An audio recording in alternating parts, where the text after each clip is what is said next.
ఓం శ్రీ గురుభ్యో నమ. ఓం శ్రీ మాత్రే నమ.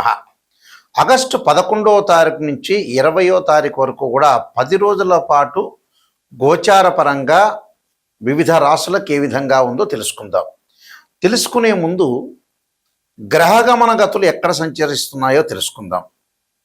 శని మీనరాశిలో వక్రగతిలో ఉండటం, కుజుడు మిథున రాశిలోను, బుధుడు గురువు కర్కాటక రాశిలో ఉండటం, రవి కర్కాటక సింహరాశిలో సంచారం చేయటం, శుక్రుడు కన్యారాశిలో సంచారం చేయటం, రాహు కుంభరాశిలోను, కేతు సింహరాశిలో సంచారం చేయటం, అలానే చంద్రుడు ఈ 10 రోజుల పాటు కర్కాటకము, అలానే సింహము, కన్యా, తుల, వృశ్చిక రాశిలో సంచారం చేయటం జరుగుతుంది. ఇవన్నీ కూడా గోచారరీత్యా చెప్పబడే ఫలితాలు అంటారు. అంటే గోచారం అంటే ఈ 10 రోజుల పాటు మనం ఎలాంటి జాగ్రత్తలు తీసుకోవాలి, ఉద్యోగపరంగా, వ్యాపార పరంగా, ఆస్తుల పరంగా, వివాహాల పరంగా, ఆరోగ్యపరంగా, వాహన ప్రమాదాలు కానీ, కోర్టు సమస్యలు కానీ, మానసికంగా ఆందోళన పరంగా కానీ ఎలాంటి నిర్ణయాలు తీసుకోవాలి, అంటే డబ్బు పరంగా ఎలాంటి నిర్ణయాలు తీసుకోవాలి, అలానే బ్యాంకింగ్ సెక్టార్ ఏ విధంగా ఉండబోతుంది, లోన్లు వచ్చే అవకాశం ఉందా లేదా, ఇలాంటివన్నీ కూడా మొదలగు విషయాలు, వివాహ సంబంధాల దగ్గర నుంచి, దాంపత్య జీవితం దగ్గర నుంచి, ఆరోగ్యపరంగా కానీ ఇలాంటివన్నీ కూడా ఎలాంటి నిర్ణయాలు తీసుకోవాలి, ఎలాంటి నెగిటివ్ ఉంటుంది, ఎలాంటి పాజిటివ్ ఉంటుంది, ఎలాంటి జాగ్రత్తలు తీసుకోవాలి. ఎప్పుడు కూడా జీవితంలో నెగిటివ్ను తెలుసుకుంటేనే మనం పాజిటివ్ని ఓవర్కమ్ చేయగలుగుతాం. అచ్చం జీవితంలో ఏ మనిషి అయినా సరే నిజం తెలుసుకోవటం చాలా ఇంపార్టెంట్. నిజం తెలుసుకుంటే మనం జాగ్రత్త పడే అవకాశం ఖచ్చితంగా ఉంటుంది. అబద్ధాల ముసుగులో ఉంటే జీవితం అంతా మనం మోసం చేసుకున్న వ్యక్తులం అవుతాం. దానివల్ల పెద్ద లాభం లేదు, మీరు మోసపోయినట్టు ఉంటుంది. అందువల్ల నిజాన్ని తెలుసుకొని మనం చాలా జాగ్రత్తగా గోచార రీత్యా ఏ విధంగా ఉండాలి 10 రోజుల పాటు మనం తెలుసుకోవాలి. ఎందుకంటే నిజం అనేది చాలా ఇంపార్టెంట్. ఇక్కడ నిజాన్ని తెలుసుకుంటేనే జ్యోతిష్యం. జాతకానికి ఎవరైనా సరే నన్ను అప్రోచ్ అయిన వాళ్ళు, నిజం తెలుసుకునేవాళ్ళు మాత్రమే ముందుకు రండి. అబద్ధం తెలుసుకోవటం వల్ల పెద్ద ప్రయోజనం ఉండదు. మీరు ఏదో ఆస్ట్రాలజర్కి ఒక కన్సల్టింగ్ ఫీజు ఇస్తారు, ఒక పాజిటివ్ తెలుసుకుంటారు, హ్యాపీగా ఉంటారు. కానీ నిజం తెలుసుకుంటే మీకు అసత్యం తెలుసుకోకూడదు, సత్యదూరం అంటారు. సత్యాన్ని తెలుసుకొని ముందుకెళ్తే మీకు మంచి రిజల్ట్స్ వచ్చే అవకాశం ఖచ్చితంగా ఉంటుంది. ధనస్సు రాశి వారికి ప్రధానంగా మనం చూసుకునేటట్టయితే ఆర్థిక సమస్యల విషయంలో కొంత జాగ్రత్తగా ఉండాలి. ధనలాభం విషయంలో ధనం అనేది వచ్చే అవకాశం ఉంటుంది, కానీ కొంత ఖర్చు అయ్యే అవకాశాలు ఉంటాయి. కొన్ని పనులు నిలిచిపోవటం ఒకటి, కుటుంబంలో సంతోషంగా గడిపే అవకాశాలు ఎక్కువగా ఉంటాయి. ఆర్థిక పరంగా డబ్బులు వచ్చే అవకాశం ఉంది, ఎక్కడొక్కడ కొంత ఖర్చు అవుతుంటుంది. అలానే అన్నదమ్ముల మధ్యలో సఖ్యత బాగా పెరుగుతుంది. విదేశాలకు వెళ్ళే అవకాశం ఎక్కువగా ఉంటుంది. భార్యాభర్తల మధ్యలో చికాకులు వచ్చే అవకాశాలు, అలానే ఇళ్ళు కొనుగోలు చేయటం, ఇలాంటి వాయిదాలు పడే అవకాశం, శుభ కార్యక్రమాలకి ముందంజలో ఉండే అవకాశం ఎక్కువ ఉంటుంది. వ్యాపార పరంగా కూడా కొన్ని ఇబ్బందులు, భాగస్వామ్య వ్యాపారంతో కొన్ని విభేదాలు వచ్చే అవకాశాలు ఉంటాయి. మిత్రులు శత్రులుగా మారిపోతుంటారు. అంటే ఆర్థిక పరంగా బాగుంటున్నా ఖర్చులను నియంత్రణ చేసుకోవాలి. ఖర్చుల ఇన్కమ్ అనేది గ్రోత్ అవుతుంటుంది, బట్ ఎక్స్పెండిచర్స్ బాగా పెరిగే అవకాశాలు ఎక్కువ ఉంటాయి.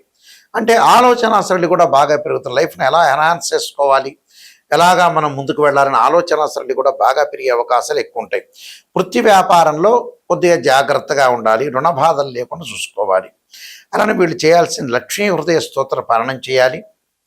దానితో పాటు ప్రత్యేకంగా మోదుక హోమము, మూగజీవులకు కొంత ఆహారం చేయటం ఒకటి, సత్యదేవుని యొక్క వ్రతాన్ని కూడా ఆచరించడం వల్ల కూడా వీళ్ళకి మంచి జరిగే అవకాశాలు ఖచ్చితంగా ఉంటాయి. ఇవన్నీ కూడా గోచార రీత్యా చెప్పబడే ఫలితాలు అంటారు. బర్త్ చార్ట్కి గోచారానికి లాట్ ఆఫ్ డిఫరెన్స్ ఉంది, అది గమనించాలి. ప్రేక్షకులందరూ కూడా పదే నేను చెబుతున్నాను.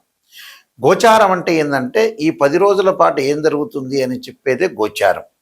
బర్త్ చార్ట్ అంటే ఏంటంటే లాంగ్ రన్లో మన జీవితంలో మనం ఎలాంటి నిర్ణయాలు తీసుకోవాలి, వృత్తి ఉద్యోగ వ్యాపార రంగాల్లో ఏ విధంగా ఉండబోతుంది, సంతాన పరంగా కానీ, వివాహ పరంగా కానీ మనం ఎలాంటి నిర్ణయాలు తీసుకోవాలి, అన్నీ కూడా ఆచితూచి ఆలోచన చేయాల్సిన అవసరము ఉంటుంది.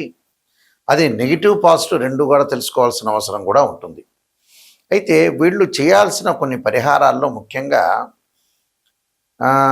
మనకి ఈ పరిహారాల్లో ప్రత్యేకంగా ధనపరంగా ఇబ్బందులు కలుగుతున్న వ్యక్తులు ఎవరైనా ఉంటే వాళ్ళు ఖచ్చితంగా కుబేరుడు యొక్క మంత్రాన్ని చదువుకోవాలి.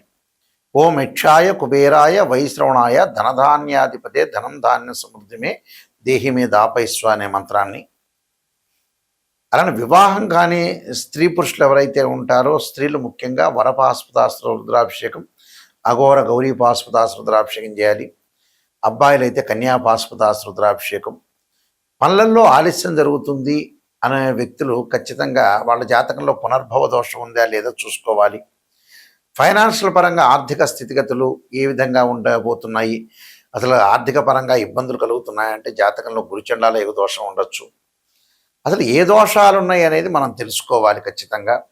మానసికంగా వెదబడుతున్న వాళ్ళు ఖచ్చితంగా చంద్రుని యొక్క నామస్మరణ చేయాలి. దదీశంక తుషారాభం క్షీరోధారణం సంభవం నమామి శిశిరం సోమం శంభురుమొకట భూషణం అనే మంత్రాన్ని చక్కగా చదువుకోవాలి. అంటే క్షీరపుత్రాయుధే అమృతతత్వాయుధీమే తన్నో చంద్ర ప్రచోదయాత్ అనే మంత్రాన్ని, చంద్రగాయత్రి మంత్రాన్ని చదువుకోవాలి. అలానే అంగారకుడు అంటే వాహన ప్రమాదాలు కోర్టు సమస్యలు వస్తుందంటే తత్పురుషాయుధే మహాసేనాయుధీమే తన్నో షణ్ముఖ ప్రచోదయాత్ అనే మంత్రాన్ని చక్కగా చదువుకోవాలి. అలానే శని యొక్క ఏదైతే శని దోషం అనేది ఎల్నాటి శని, అర్ధాష్టమ శని, అష్టమ శని, కంటక శని, పొంగు శని ఉన్నవాళ్ళు ఖచ్చితంగా దక్షిణాకాళి యొక్క స్తోత్రాన్ని పారాయణం చేయాలి. అంటే ఇలాంటి రెమెడీస్ అనేవి చాలా ఇంపార్టెంట్గా చేసుకోవాలి. ఎందుకంటే ఎప్పుడైనా సరే మనం బర్త్ చార్ట్కిను గోచారానికి చాలా తేడా ఉంటుంది. బర్త్ చార్ట్లో ఏంటంటే 16 డివిజనబుల్ చార్ట్ చేస్తారు.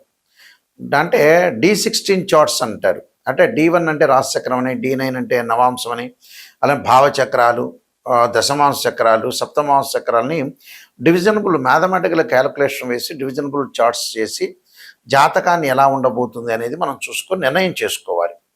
అలా నిర్ణయం చేసుకొని నిజాన్ని తెలుసుకుంటే మన జీవితం బాగుపడినట్టు. అబద్ధాన్ని మనం తెలుసుకున్నామంటే మీ జీవితం బాగుపడనట్టే. అది 100% విషయం. ఏ ఆస్ట్రాలజర్స్కైనా అప్రోచ్ అయినప్పుడు నిజాన్ని తెలుసుకోవాలి. సమయానికి సందర్భాన్ని బట్టి కూడా చూడాలి. నిజం తెలుసుకున్నంత మాత్రాన మీకు ఒరిగేదేమీ లేదు. అక్కడ నిజం తెలుసుకొని దాన్ని ఓ డాక్టర్ దగ్గరికి వెళ్ళారు, ఆపరేషన్ చేయాలమ్మా ఈ వారంలో 10 రోజులంటే ఆపరేషన్ చేసుకోవాలి. లేటు చేశారనుకోండి నిజం తెలుసుకొని నెల రోజుల తర్వాత ఇక చాలా ప్రాబ్లమ్స్ వస్తాయి. అలానే ఏదైనా ఒక ఆస్ట్రాలజర్ని అప్రోచ్ అయినప్పుడు నిజాన్ని తెలుసుకొని దానికి తగ్గ ఫలితం అనే రెమెడీస్ అనేవి ఇమీడియట్లీగా తీసుకుంటేనే మీకు రిజల్ట్స్ వచ్చే అవకాశం ఉంటుంది. 50 ఏళ్ళప్పుడు మీరు రిజల్ట్ తెలుసుకొని 70 ఏళ్ళప్పుడు పూజ చేసుకుంటే పెద్ద ప్రయోజనాలు ఉండవు. ఎప్పుడూ కూడా దశలు అంతర్దశలు చిన్నప్పుడు ఏదైతే దశలు అంతర్దశలు మంచి దశలు వస్తాయో ఆ దశల్లోనే మనం ఏదైనా దోషాలుంటే పరిహారం చేసుకోవాలి.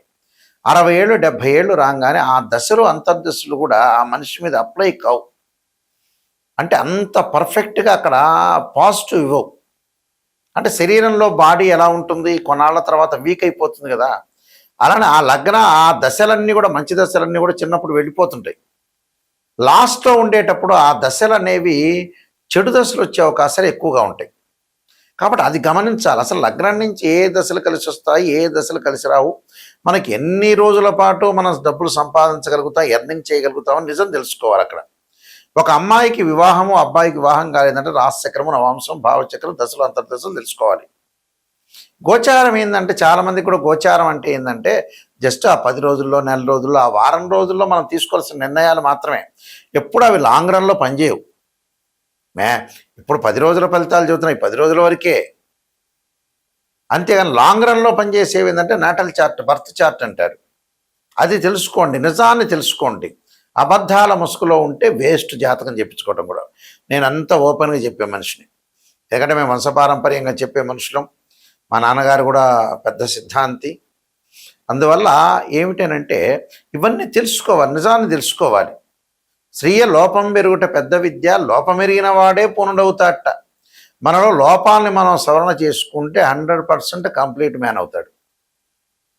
అది నిజం తెలుసుకోవాలి. ఇన్ టైంలో నిర్ణయం తీసుకోవాలి. ఇన్ టైంలో నిర్ణయం తీసుకుంటే కొంతమంది పిల్లల యొక్క పెళ్ళిళ్ళకి చూపిస్తుంటారు. మా దగ్గరికి వచ్చి చూపించిన తర్వాత చేద్దాం అంటే 42 ఏళ్ళు వస్తుంది. ఎందుకు ఆ జాతకం చూపించుకోవటం? ఇంకా అంత అయిపోయిన తర్వాత జాతకం చూపించుకోవటం కూడా వేస్ట్. ముందుగానే నిర్ణయం తీసుకోవాలి.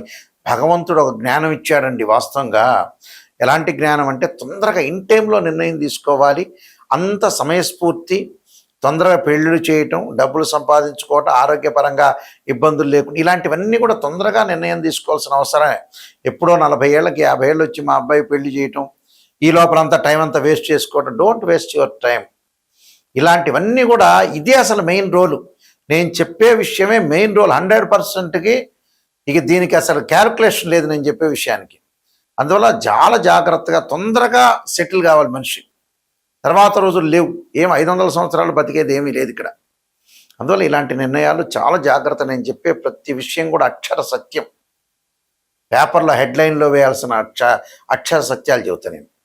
నేను నెంబర్ ఆఫ్ ఆస్ట్రాలజీ బుక్స్ రాశాను. కాలసర్ప యోగిని, కాలసర్ప యోగ చంద్రిక, రాహుకేతులు, ఛాయాగ్రహాలు, బృహత్ పరిహార సింధు, స్వప్న శాస్త్రము, అలానే బృహత్ పరిహార సింధు, వివాహ మార్తాండము, జాతక చంద్రిక, నవగ్రహ దోషాలు పోవడానికి 12 మహావిద్యల యొక్క స్తోత్ర పారణాలు, అంతరిక్ష దేవతల యొక్క స్తోత్ర పారణాలు, సర్వదేవతా గోత్రపురులు పార్ట్ 1, పార్ట్ 2, పుత్ర గణపతి, ఇలాంటి transit of results, production of astrology, ఇలాంటి నెంబర్ ఆఫ్ ఆస్ట్రాలజీ బుక్స్ రాశారు. ఇవన్నీ కూడా రాజమండ్రిలో మోహన్ పబ్లికేషన్ వారి దగ్గర, కోటగుమ్మం దగ్గర దొరుకుతాయి. నా దగ్గర కూడా ఈ పుస్తకాలను లభ్యం అవుతాయి. వాస్తుపరంగా, జాతకపరంగా అన్నీ మీరు చూపించుకొని ముందుకు వెళ్ళటం చాలా ఇంపార్టెంట్. మా వెబ్సైటు www.nayakanti.com, nayakanti.in చూడండి. ఆ స్క్రీన్ మీద స్క్రోలింగ్ అవుతున్న నెంబర్ ఉంటుంది. మీ అందరికీ కూడా శ్రీ పరమేశ్వరుడి యొక్క అనుగ్రహాన్ని ఉండాలని ఆశిస్తూ సర్వే జనా సుఖినో భవంతు.